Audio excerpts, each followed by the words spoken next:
This event happened to me and a group of friends in the summer of 2013 in Virginia. It's been a story I've told a lot of friends and classmates, but left out a very personal detail. This is the first time I'm sharing that detail. In high school, everyone was always looking for places to drink. That was the question every weekend, practically. Where are we going to drink tonight? Once we found a spot where we could drink freely with limited chance of being arrested, we went there every weekend until we got bored. That sounds terrible, I know, but come on. We lived in an extremely boring, white, middle-class, gated community-ridden town. Drinking was a fun way to almost rebel against our parents and get away from the continuity of life there. So my family and I moved here to Virginia from the Midwest, and we did a lot of outdoorsy things when we lived in the Midwest. And once the move to Virginia happened, my dad ended up getting really sick, which prevented him from being outside for long periods of time. Camping was always something my family and I used to do when I was little. And now being a senior in high school, I remember how much beer my parents could drink without being disturbed. It was perfect. Get a bunch of buddies together, buy a few cases of beer, go out into the woods and camp for a weekend and get plastered for my birthday. So we did our research and found a nice looking place about 40 minutes away, so we packed the cars full with food and gear and, of course, beer. When we got to the campsite, the place was packed with campers and tents. We could hardly find a spot. The only space that was open was site number 2, which was right by the registration office. Fuck. They will definitely be able to see us drinking. But we noticed that everyone in the office left at like 5 p.m. and didn't come back until like 11 p.m. the next day. So we unpacked our stuff and camped for a weekend. And it was great. The weather was absolutely perfect. We never ran out of beer. We got to go swimming the lake. We got sun. And we got away with it. So then, of course, we go back to our cookie-cutter neighborhood and tell all our friends how great it was. And the only question we had left was, when are we going to go next? So later that very same summer, we planned out another camping trip. This is where it got very strange. So we got like half of the original group to come again, as well as 2 very attractive girls who signed on to go with us. We were, of course, going to go back to the same place we went to last time when we had such a fun time. So we did the 40-minute drive back to the campground, and I noticed it felt different on the drive in. I attributed it to the cloudy covered sky, but something felt very different. We arrived at the campground together, and the first I noticed was that there was nobody there. No tents or campers anywhere, except for one. There was also nobody in the registration office, which I thought was strange for 3 p.m. on a Friday at the end of July. I just remember thinking, I should be weirded out by the fact that there is nobody here right now, but nobody else seems to be noticing, so it might just be me. But something's not right. It was like everybody else knew something that we didn't. The one other camper there didn't have anybody in it.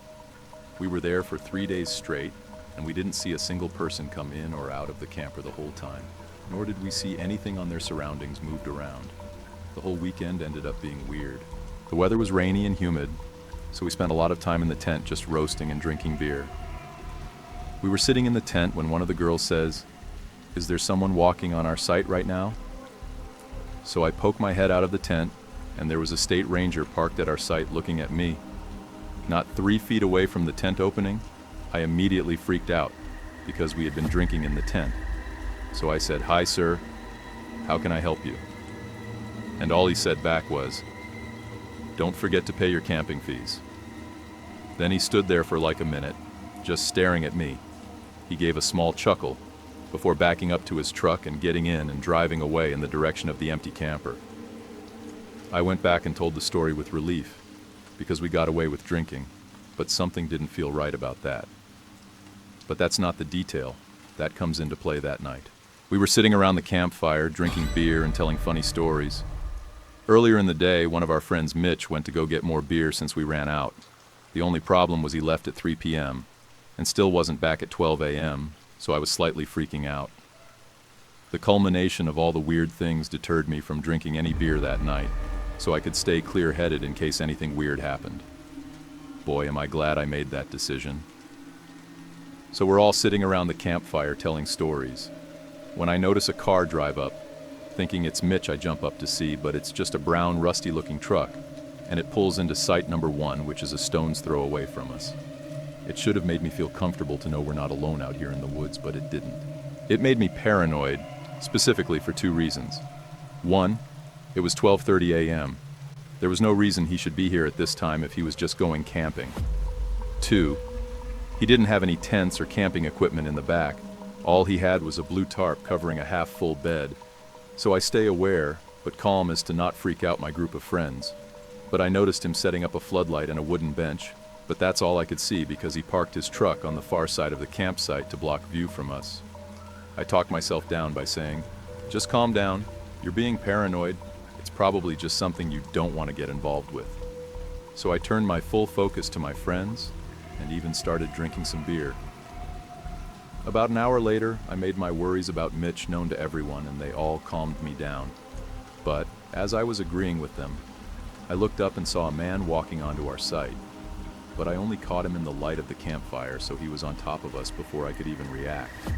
The man said, in a thick Eastern European accent, "Hello, I am the park ranger for this park, and I just wanted to offer you 2 complimentary pieces of wood for your fire. You know, you're not allowed to bring your own wood here because it can have bugs on it. Enjoy and have a good night." We waited until he was out of earshot before giving it the, "What in the fucking hell was that?" I noticed when he put the wood down next to our fire, there was a part of him that didn't bend when he did. Once he was walking away and I saw it swinging from his belt loop, did I know he was carrying a large machete. Mitch still wasn't back at 2 a.m., and I was afraid for his life. So I asked my close friend Mop to ride with me to go find him. It was a one-road drive, so he had to be on it no matter what. I was also going to voice my terrors and concerns with him in the car to see if he felt the same things I did. We were driving down the road looking for either a crashed car or Mitch heading in the opposite direction. As soon as I opened my mouth to ask if Mop was freaking out too, we saw Mitch speed past us, which was a huge relief to me. I whipped a quick U and started following him back to the site. Once we were all back, we told Mitch the story of the strange wood guy and how we thought he had died. But he had brought the beer, and we all started drinking once he was back. I began to notice a pounding sound coming from site number 1 that sounded a lot like he was chopping wood. Yeah, that makes sense. He's the park ranger and he is chopping wood for them to sell, and he gave us 2 complimentary pieces. That makes sense. Until we ran out of wood and they asked me to go steal some more. Nothing made sense about that. We brought bundles of wood, enough to last us through this night, and it was gone. So I guess I had to go steal some wood. Now the wood tower was in between site number 1 and site number 1, but it was closer to site number 1. I snuck from our campsite through the woods towards the wood tower. I was drunk at this point and was not scared of the mysterious wood chopper. So I get to the wood tower and begin sliding pieces of wood into my arms. The more I get, the less times I have to come and steal more. So I grab about 8 big pieces and start sneaking back, but not before throwing a glance in the direction of site number 1, where the chopping sound continued. My eyes focus on the wooden bench where I saw the park ranger chopping, with his machete, a human leg. I saw him plummet the large knife in the thigh, and it cut in about halfway, before he raised it again and slammed it back into the same spot, severing it from the rest of the leg. I closed my eyes and froze. I immediately started tearing up and felt like I was going to puke. It felt like I was standing there for hours. There in the dark with my arms shaking from holding the heavy wood and my eyes watering from the trauma that unfolded in front of me. I pulled my legs out of their frozen state and slunked back to our site. I dropped the wood down and just sat down. I didn't know what to do. I could have said something and we could have gone home and gotten in trouble, but I would have known everyone would be okay, or I could keep quiet and not freak everyone out. When I got back, the jokes about the wood guy were spewing out and everyone was laughing, but it was as if someone had turned my hearing aid down and I was just listening to cotton. I told myself it wasn't a leg. It was a log. It had to have been a log. This doesn't happen to people like you. It's a log. So after some time, we burned up the 8 logs I brought back, and I just went into the tent and laid in bed. Everyone followed. It's a log, remember? It was just a log. I woke up the next day to a beautiful hot summer day.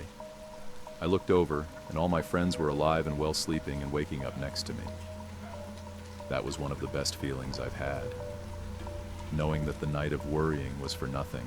But I couldn't help but remember an extremely realistic dream of the wood guide peering into our tent from the screen window on the side. I made eye contact with him and shook my head. No, and he slowly walked away. But just a dream, I guess.